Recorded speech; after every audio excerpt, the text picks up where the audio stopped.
이번 판결에 대한 이경재 변호사 입장문. 박 전 대통령의 1심 판결 선고 2018년 4월 6일과 관련한 중대한 문제점에 대해 법무법인 동부가 변호사 이경재 1. 서울중앙지법 제12 형사부는 세칭 국정농단 의혹 사건으로 기소된 박 전 대통령에 대해 징역 24년 및 벌금 180억을 선고했습니다. 이 같은 선고 결과는 김세윤 재판장이 2018년 2월 13일 최서원에게 징역 20년 및 180억을 선고할 때 미리 예고된 바 있어 새로울 것이 없습니다. 판결 이후 역시 그간 김세윤 재판장이 최서원을 비롯한 피고인 김종, 차은택 등 관련 사건에서 내세운 이유를 인용한 데 지나지 않습니다. 이번 판결에서 굳이 눈에 띄는 내용이 있다고 한다면 양형 이유에서 박 전 대통령을 가장 혹독하게 질책하는 부분입니다. 2. 이 사건 판결 선고에 이르기까지의 소송 진행 및 선고 내용상 중대한 문제점. 첫 번째, 자의적인 구속기간의 장기화와 파행적 심리. 이 사건은 2017년 3월 31일 박 전 대통령 구속으로부터 1년여의 구금기간이 경과해서 겨우 선고가 내려졌습니다. 애초부터 구속영장 효력 기간 6개월로 심리가 불가능했습니다. 그러자 재판부는 탈법적 방법으로 구속기간 6월 경과 즈음에 새로운 구속영장을 발부했습니다. 이 같은 구속기간 탈법 연장은 유엔 인권 규정의 구금의 자의적 장기화에 정면 위배됩니다. 재판장이 법리 착오에 귀한 결정에 대해 박 전 대통령이 재판 출석을 거부함으로써 이후 파행적인 심리가 이루어졌습니다. 이러한 파행 재판은 전적으로 김세윤 재판장에게 있습니다. 재판장은 법이라는 허울뿐인 형식적 절차만을 따랐을 뿐 형사 절차에서 구속기간에 관한 법규범의 인권보호적 정신에는 눈 감았습니다. 두 번째, 신체적 고통을 가하는 수준의 공판 일정 진행. 김세윤 재판장은 박 전 대통령 재판에 있어 구속기간에 쫓기자 일주에 3회 내지 4회 공판을 강행하였습니다. 피고인의 생명, 신체에 대한 관심은 뒷전이라 할 수 있습니다. 재판장의 이 같은 공판 진행은 박 전 대통령을 단순한 심판의 대상으로 재판 목적 달성을 위한 가치로 인식한 데 기초한 것입니다.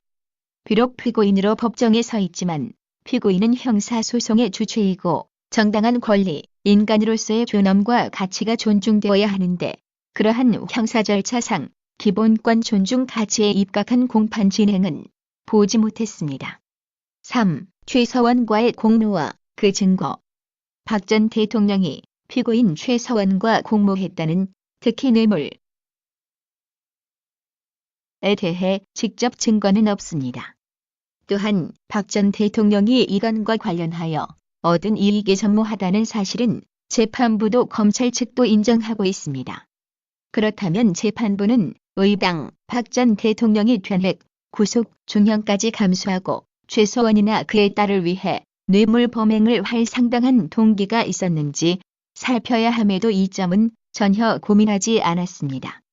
동기 없는 중죄 범행은 없습니다. 더구나 뇌물 범행은 우발적 충동적 범행 형태가 아닙니다. 공모범행 인정 증거는 최서원 괴와 마찬가지로 1. 통화 휘수 2. 안수석 수첩의 단어 몇 가지 기재뿐이고 나머지는 전부 추측을 담은 진술에 지나지 않습니다. 그와 반대로 뇌물이 아니라는 증거서류나 진실이 훨씬 많고 설득력이 있습니다. 그런데도 의심스러운 때에는 검찰의 이익으로 판단하였습니다. 3. 재판부의 판결 선고, TV 생중계의 위법성. 첫 번째, 김세윤 재판장은 박 전 대통령의 방송 생중계 반대 의사를 묵살하고 공공의 이익을 명분으로 선고 공판을 생중계하였습니다. 두 번째, 재판장이 명분으로 내세운 공공의 이익은 바로 국민의 알 권리, 충족에 있다고 할 수 있습니다.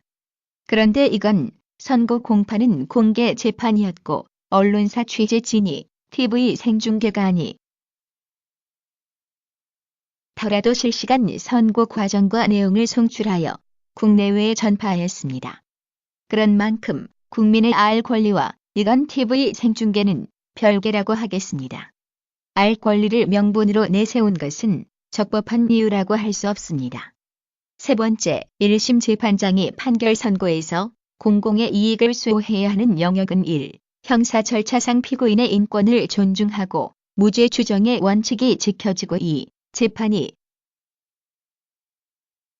밀실에서 재판관이나 검찰관에 의해 전단되지 않았고 공정하게 진행되어 사법정의가 실현되었음을 만인에게 보여주는 것입니다. 형집행 현장, 즉 교도소나 구치소의 운영을 생중계하지 않는 것은 일반 예방적 효과보다는 수형자들의 최소한의 존엄을 존중해야 한다는데 그 이유가 있습니다. 형이 확정된 피고인에 대해서도 그러한데 1심에서 그것도 정치적 사건이면 무죄를 강력히 주장하는 이건에 있어 재판장이 TV에 나와 일방적으로 발언하고 그 내용을 그대로 국내외에 전파되게 한다면 영상매체의 파급력과 파괴력에 비추어 박 전 대통령이나 다른 공범의 무죄 추정의 이익은 사회적 평가에서는 소멸될 수밖에 없습니다. 결국 재판장은 형사 절차상에서 수호해야 할 1. 피고인의 인권 존중 2. 무죄 추정의 원칙 이라는 공공의 이익을 침해했다고 하겠습니다. 이건 국정농단 사건의 다른 재판에서 재판장 본인이나 다른 재판부에서는 공공의 이익으로 피고인의 의사에 반해 TV 생중계한 사례가 없었으며 언론도 피고인의 의사에 반한다는 이유의 생중계 불허에 대해 어느 언론도 이의를 제기한 바 없습니다. 이 사건에 있어서도 언론 측에서 재판부의 피고인 의사에 반한 TV 생중계를 요청한 바도 없다고 합니다.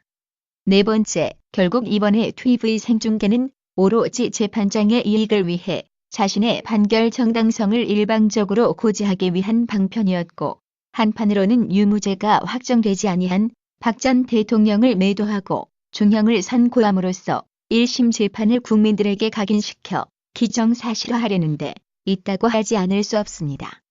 4. 결국 기획된 국정농단 의혹의 결정적 증거인 JTBC 태블릿PC의 검증, 감정을 1년 가까이 지연하였고 이후 국과수 감정서까지 증거 채택하고도 판결에서 언급조차 하지 않은 채 이 사건의 결론에 이른 것은 공정성을 현저히 상실한 것입니다. 박 전 대통령에 대한 이 사건 판결은 재판장의 의도 여하와는 달리 역사의 길이 기록될 잘못된 재판의 전형이 될 것으로 예상됩니다. 판사는 판결로서 말하고 책임진다고 합니다. 재판장의 이번 판결과 TV 생중계는 재판장에게 유치만년을 가져올 것이 아닌가 심히 우려됩니다. 판단은 알아서 이번 박근혜 판결 때 검찰이 태블릿 증거 신청 채택했는데 판결에는 단어조차 들어보거나 찾을 수 없다. 채택 안 한 거다.